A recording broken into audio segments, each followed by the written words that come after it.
गणपती बाप्पा मोरया, मंगल मूर्ती मोरया। नमस्कार, ठाणे लाईव्ह मध्ये मी वेदिका तुम्हा सर्वांचं स्वागत करते। घरगुती गणेशोत्सव कशा प्रकारे साजरा होतो तेच आपण या लाईव्हच्या माध्यमातून पाहतोय आणि आज आपण आलो आहोत ठाण्यातील जाजू कुटुंबियांच्या बाप्पाकडे दर्शन घेण्यासाठी। आपण पाहू शकतो त्यांचा सुंदर असा बाप्पा विराजमान झाला आहे आणि दरवर्षी त्यांची खासियत म्हणजे विविध ते देखावे तयार करत असतात आणि यंदाचा त्यांचा देखावा म्हणजे तो आहे कचरावाला। तर आता कचरावाला नेमका कोण, आपण की बाप्पा की अजून काही, हे सगळंच आपण त्यांच्याकडनं जाणून घेणार आहोत। सर काय सांगाल, यंदाचा बाप्पा म्हणजेच कचरावाला अशी थीम ठेवली आहे, नक्की काय आहे कचरावाला?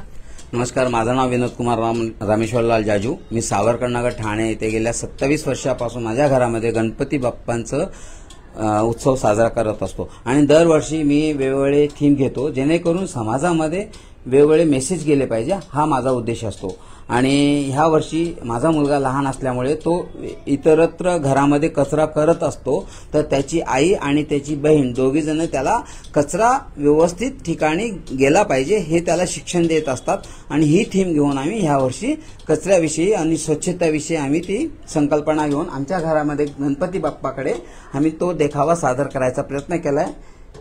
आणि ह्यामध्ये ऍक्च्युली खरं बघितलं तर आज आपण कचरावाला बोलतो, कुणी आलं बोलला कचरावाला आला, खऱ्या अर्थाने कचरावाला तो नसून कचरेवाले आपण आहोत, कारण आपण कचरा इतरत्र फेकत असतो। आपल्या समाजामध्ये, परिसरामध्ये, आजूबाजूला कचरा आपणच करत असतो आणि आपण नाव ठेवतो कचऱ्यावाल्याला की कचरावाला, खऱ्या अर्थाने कचरेवाले आपणच आहोत। पण ह्याच्यामध्ये माझ्याकडे एक ऑडिओ कॅसेट पण आहे। या ऑडिओ कॅसेटमध्ये पूर्ण स्वच्छता अभियानविषयी आपल्या सरकारने, संत गाडगेबाबांनी, महात्मा गांधींनी, आदरणीय पंतप्रधानांनी देशावरती आपल्या स्वच्छतेविषयी कशी जनजागृती केली आणि कशा पद्धतीने कचऱ्याचं विल्हेवाट लावायला पाहिजे आणि कुठे कुठे लावायला पाहिजे, तर त्या आपल्या ऑडिओ कॅसेटमध्ये सर्व व्यवस्थितपणे आम्ही मांडलेला आहे। त्याच्यामध्ये साधारण हा सर देखावा तयार केल्याला आपल्याला किती दिवस लागले, काय पार्श्वभूमी होती? ऍक्च्युली मी बाहेरगावी असतो जॉबमुळे आणि मी सोमवारी म्हणजे 2 दिवसापूर्वी इथे आलो आणि हा पूर्ण देखावा करायला फक्त मला 2 दिवस लागले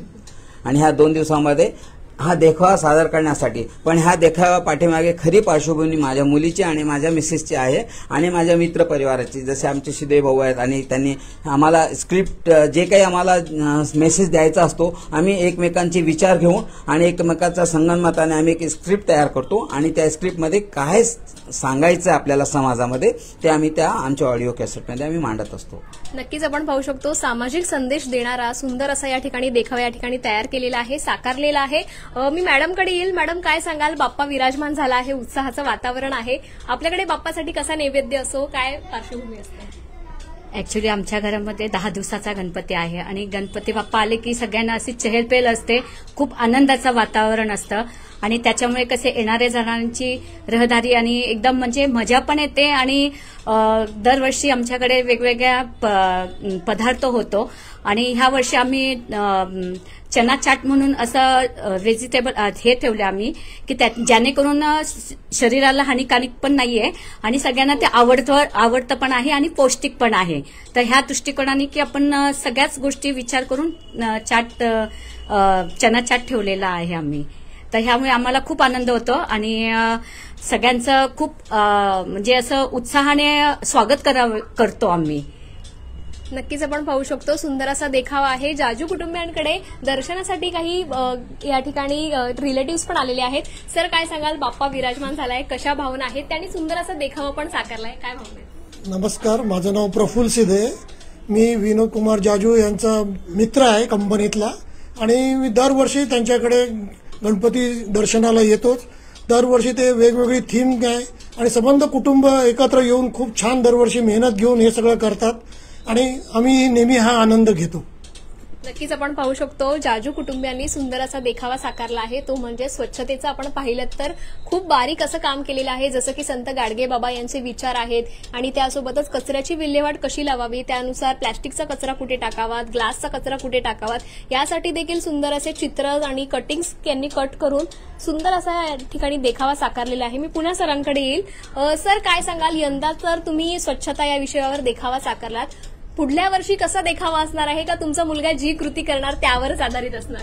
बरोबर आहे, कारण गेल्या 3 वर्षापासून तो जशा पद्धतीने लहानाचा मोठा होत जातोय आणि तो जशी कृती करतो त्या पद्धतीने आम्ही देखावा, त्या पद्धतीची आम्ही मूर्ती करत असतो. या वर्षी जी मूर्ती आहे तर तुम्हाला ती मूर्ती मूर्ती सगळी क्लीनच असते, पण ह्या वर्षीची मूर्ती अशा पद्धतीने निवडलेली आहे की स्वच्छताशी अनुरूप असणारी अशी मूर्ती आहे. आणि खऱ्या अर्थाने माझे मित्र दत्तात्रय चिवाणे हे घरामध्ये स्वतः ती शाडूची मातीची मूर्ती बनवतात आणि हा पूर्ण देखावा पेंटिंग वगैरे केलेला आहे. तर त्यांचं आम्हाला सहकार्य लाभलेलं असतं दरवर्षी. नक्कीच बाप्पा विराजमान झाला आहे. आता बाप्पा थोड्याच दिवसात आपल्या गावी जाणार आहेत. कुठेतरी जेव्हा आसू आणि हसू हे दोन्ही येतच असतात, भावना आहेत. जाता जाता बाप्पाच्या चरणी काय मागणं असेल, काय मागणी असेल? गणपती बाप्पाला मी एवढंच सांगतो की आपला पूर्ण भारत देश, आपला आजूबाजूचा परिसर, गाव, घर, गल्ली आणि आपली बिल्डिंग पूर्ण स्वच्छ राहिली पाहिजे आणि सर्वांच्या मनामध्ये ह्या गणपती बाप्पाला जे सादर केलेलं जे आम्ही देखावा आहे त्या देखावापासून त्यांना ती प्रेरणा मिळावी ही बाप्पा आम्ही प्रार्थना करून त्यांच्याकडनं अशा आशीर्वादाची अपेक्षा करतो.